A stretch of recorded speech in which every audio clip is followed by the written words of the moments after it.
નમસ્કાર, આપ જોઈ રહ્યા છો સ્પાર્ક ટુડે ન્યૂઝ। બિસ્માર રસ્તાઓને લઈ મુદ્દે હજીરાવાસીઓનો વિરોધ સામે આવ્યો છે। ઈચ્છાપુર 4 રસ્તા ઉપર હજીરાવાસીઓ એકઠા થઈ વિરોધ નોંધાવી રહ્યા છે।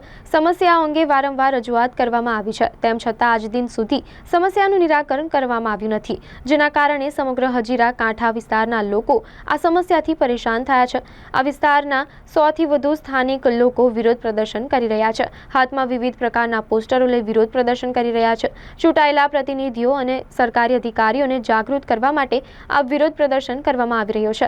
વિરોધમાં તમામ પોલીસ અને ટ્રાફિક નિયમોનું પાલન કરાશે, કારણ કે અમે લોકો પરેશાન કરવા કોઈને માંગતા નથી। કઈ રીતનો વિરોધ છે અને શું માંગણી?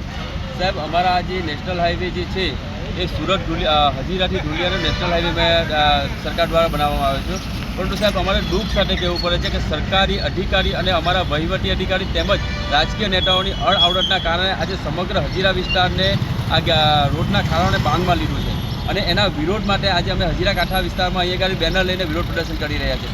સાહેબ, હજીરા વિસ્તારમાં આ જે આપણે સર્કલ પર ઊભા રહ્યા છીએ, આ સર્કલ પર સુરત મહાનગરપાલિકા દ્વારા છેલ્લા 2 વર્ષથી NOC ન આપવાના કારણે આજે ઓવરબ્રિજ નથી બન્યા, અને એના કારણે સમગ્ર હજીરા કાંઠા વિસ્તાર હેરાન થઈ રહ્યો છે।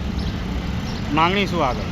જો સુરત મહાનગરપાલિકા દ્વારા ટૂંક સમયમાં NOC આપવામાં ન આવશે અને અમારા રોડનું શોર્ટ ટાઈમમાં બાંધકામ ચાલુ ન થશે તો અમે ઉગ્ર આંદોલન છેડીશું, અને જરૂર પડશે તો અમે રસ્તા રોકો આંદોલન પણ કરીશું।